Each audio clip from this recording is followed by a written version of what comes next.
Re-Zero, Volume 5, Chapter 5, Part 1, Acedia.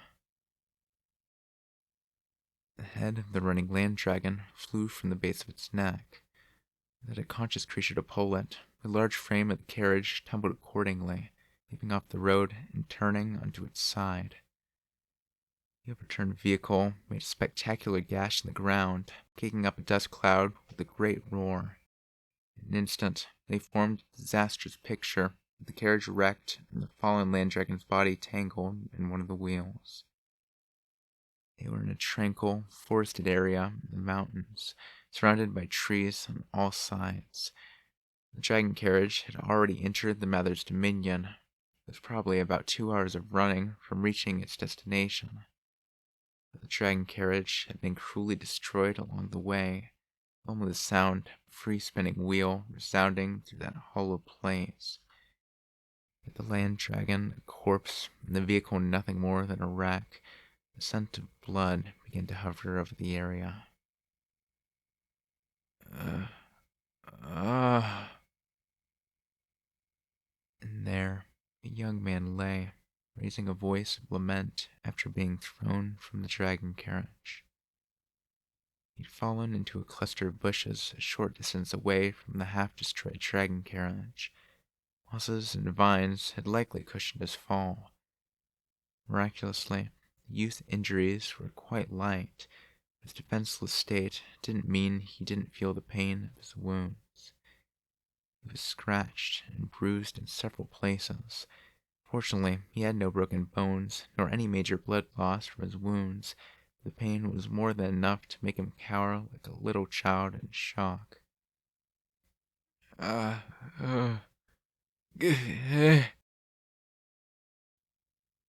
dark-haired young man cried and moaned in pain as he lay upon the grass. The ground had scratched his forehead, and the soil was stained with red. His tears and mucus were especially unsightly. The disgraceful picture of a grown man splayed on the ground, along with the wrecked carriage, formed an unbearable scene that told of the tragedy of the crash. And yet, the shadowy black-robed figures continued to stand in place and watch, as if they were part of the background. Over 10 such figures stood encircling the young man in the dragon carriage. Having ascertained that the headless corpse of the land dragon was indeed good and dead, their attention was focused on the young man. The figures wore hooded black outfits from head to toe, leaving their faces and even their genders impossible to fathom. They wavered, seemingly gliding along the ground as the circle closed in on the teen. Then, one of the figures, walking soundlessly, mumbled something. La. As soon as one had voiced it, the next murmured something similar. The low murmurs continued like this as a ceaseless chain, a cascading chant as the shadows enveloped the young man. The world was composed of 2 things alone: the sound of leaves in the wind and the black figure's murmurs. Eventually, the young man heard those whispers, and they sparked a change in him. Ah! Ah! Ah! Ah! The young man's injured, pain-filled body thrashed around, flopping on its back, wriggling like a fish suffocating out of the water. His anguish was clearly of a different nature than before. It was as if its distress came not from without, but from within his own flesh. He agonized as if there was something running amok inside his body, chewing away at his heart. From all appearances, he had noticed the muttering of the figures around him and reacted to them. The shadows looked down at the suffering boy, making no move to halt their chant, but one of their numbers seemed to come to some kind of conclusion about the writhing young man and extended a hand towards his body. "Don't touch Subaru!" The next moment, an iron ball howled as it sailed through the air, shattering the head of the figure who had tried to touch Subaru, the young man on the ground. Skull fragments flew around the area as the figure fell, and the chain clinked lightly. weapon danced towards the others like a ferocious silver snake in search of further prey. However, the group made its decision quickly. Instantly abandoning their dead comrade, they scattered voicelessly to evade the chain's pursuit. As if by reflex, they drew cross-like daggers from their flanks and gripped their weapons of poor taste with both hands together, keeping watch over north, south, east, and west. The figures numbered 11. The way they had instantly responded to a surprise attack by taking up a formation to eliminate blind spots was nothing short of commendable. However, that mattered against only an attacker whose options were limited to 2 dimensions: front, back, left, and right. She! Above the group, someone sprang from among the trees, her apron dress fluttering. With enough power in her legs to leave shoe marks in the trunk of a tree, her body shot forward at an angle. The girl leaped down with incredible speed, moving just a moment before her prey could detect the sound above them. What descended was the end of a deadly weapon's handle, driving into an unfortunate figure's skull. With a sharp sound, a cavity opened in its cranium. Blood spilled at the victim as they wobbled and collapsed. The girl kicked the body toward another figure standing to the side to obstruct its vision as she leaped behind it. However, this one did not hesitate to strike its comrade's corpse. With a swing of 2 blades, the figure sliced its comrade-turned corpse apart, regaining its field of vision. The next moment, a twisting iron ball fell upon the menace in black, turning it into a bloody fog. Having hurled her weapon out in front of her, the small girl froze in position.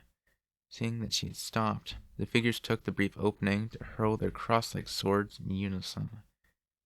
The girl, apparently defenseless, as blades rushed towards her from all sides, drew a miniature version of her weapon from her side with her left hand and batted down all the daggers in one swing. After the girl's incredible feat, it was her attackers who were open now. They paused for less than a second, but before the opponent they now faced, that time was lethal. Roa! The girl shouted, howling as she bared her teeth. With a great backhand swing of the flail, she mowed down every tree in its path, tracing a semicircle of utter destruction. Another enemy was caught in the iron mass's advance, slain as blunt trauma ripped their limbs right off. The beautiful blue-haired girl who had taken their lives had an ivory-white horn protruding from her forehead. That truth was enough to identify her as a monster in a girl's flesh. You shall not lay one finger on Subaru. The adorable demon's lovely face was stained with blood. Her eyes were brimming with ferocity and aggression. The position she had taken made clear that she was protecting Subaru from the figures surrounding him. Having spoken her warning, Rem ignored her own bloody left shoulder and swung the iron ball round above her head.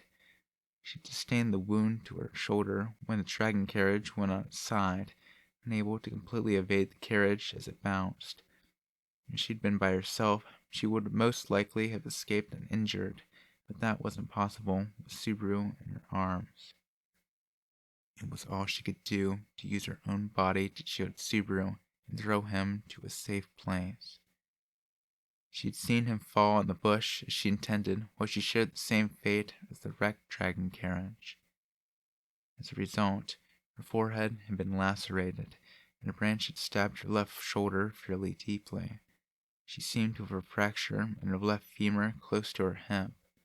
Moving sent a shot of ferocious pain through her that made her white cheeks go numb. But Rem stepped forward with a gait that betrayed none of that pain.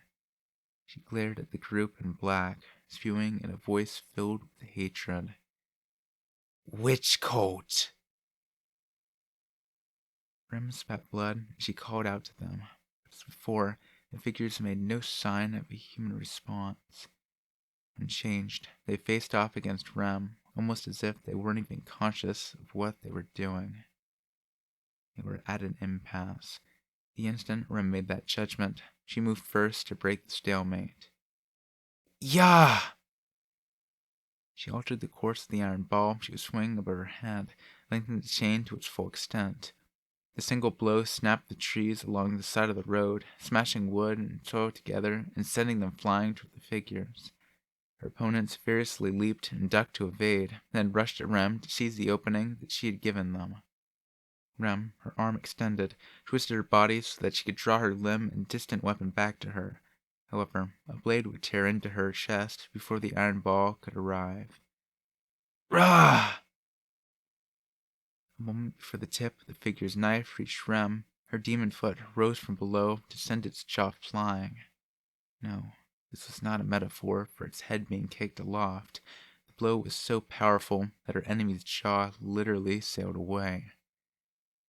The figure's face was covered in fresh blood. Even so, he did not hesitate out of pain as it thrust the blade forward. The action, made in complete disregard for the attacker's own life, was wrong for any living thing.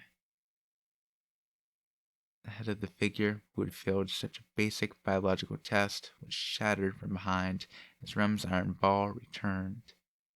Showered in blood and pieces of flesh, Rem gripped the iron ball with her left in her hand, holding it such that the iron spikes posed no danger to her. She used what was now an iron fist to flatten the face of the enemy rushing right at her flank. Where there had once been 12, now there were 6. Rem breathed raggedly as her demon gaze pierced the assassins, now half their original number. A rock, tapered and sharpened at one end like a lance, sailed into that gaze. With a tilt of her head, she dodged it just before impact. Her hair, moving a fraction slower, was ripped from the side of her head. The pain and surprise turned her vision pure red. As the shock to her head robbed her of her decision-making ability, Rem went by the sudden slushy feeling beneath her feet and leaped. The moment after she jumped, her delayed thought process told her just what a mistake she had made. She had sprung into the air, rendered herself unable to move against an enemy capable of throwing long-range attacks. A fireball appeared and burned its way through the great treetops, charging at Rem as she sailed through the air. Rem felt like the high temperature was setting her flesh alight, and she instantly thrust her left hand in front of her. Huma! Rem deployed a thin layer of ice in front of her. The instant the fireball slammed into it, white steam erupted, and the dying hiss of the vaporizing ice clawed in her ears. She managed to reduce the force of the flames, but she was unable to nullify it completely.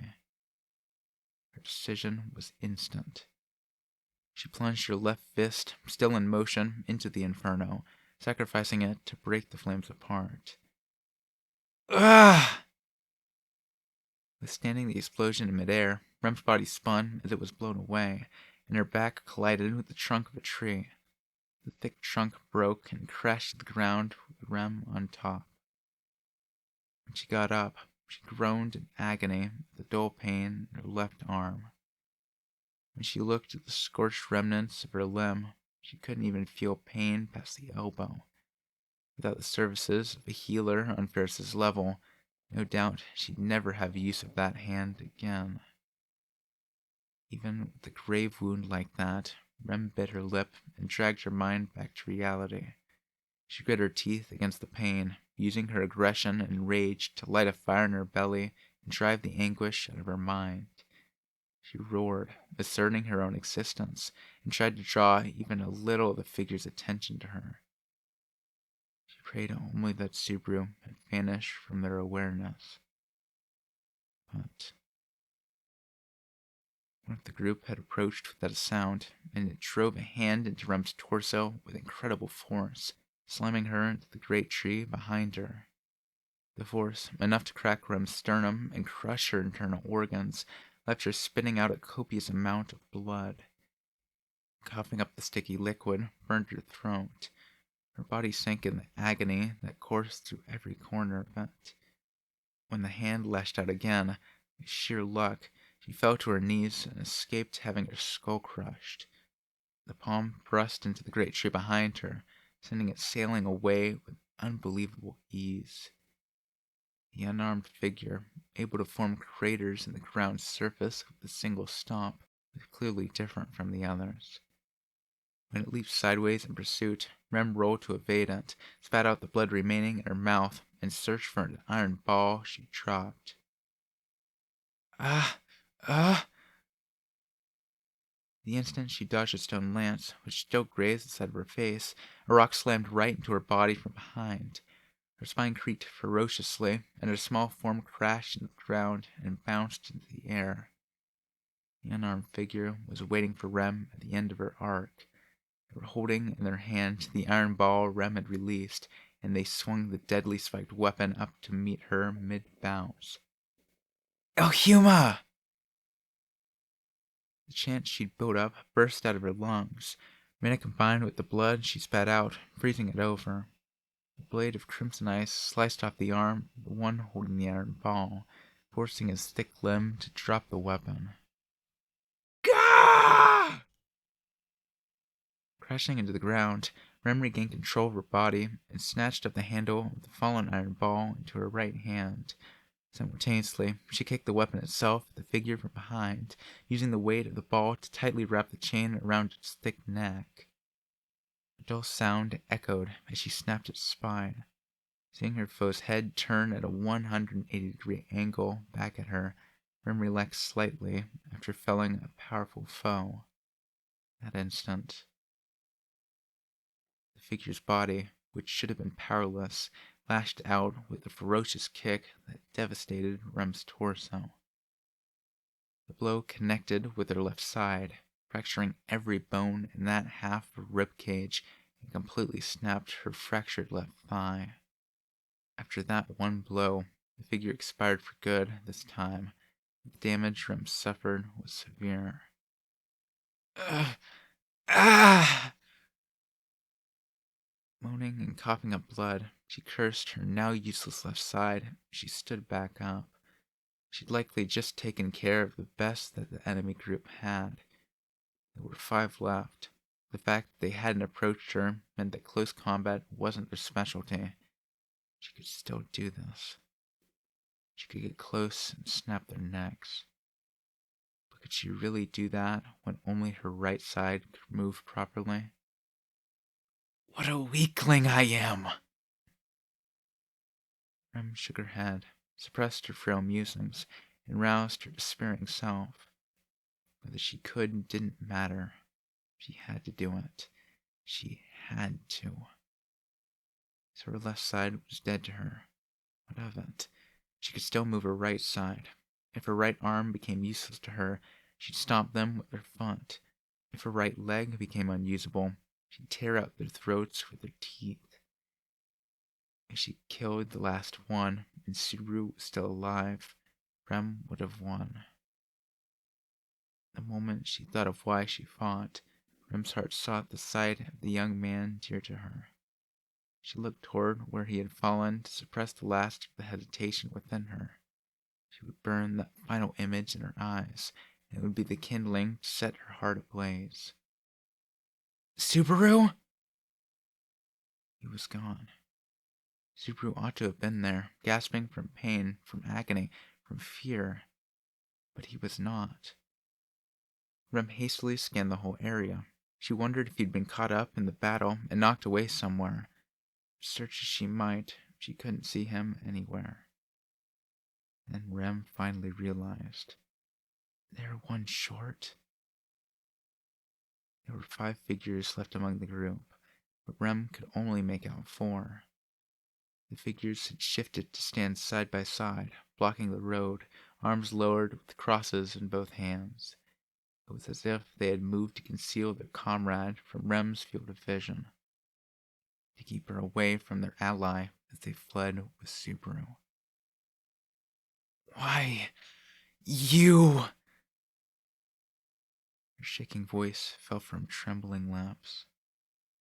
Her lips, which felt bloodless due to all she had lost, were dyed crimson from the great amount she had coughed up. Such violent war paint transformed Rem's adorable face into that of a veritable demon. You weren't content with Sister's horn, so you had to take away my reason for living? The iron ball danced around her as her right hand gripped its handle. Her good leg was filled with explosive energy. The figures before her thrust her crosses forward in some kind of pose, rushing at her all at once. That instant. "Do you wish to take even my reason for dying here away from me?" Rem's roar rent the air as her leg pushed her up, as if the ground itself had launched her.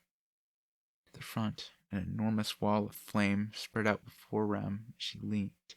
She broke through that barrier, smashing in the face of an enemy standing beside it. The moment after, a fireball bore down on her, large enough to bury her entire field of vision. A thunderous shout. An orange glow rose up amid the trees bathed in the morning sun. Then another and another. The inferno surged wildly, burning away the trees, with the very world groaning as the high temperature turned the area to ash. On that scorched plain, the charred remnants of a white apron dress fluttered and vanished into the wind.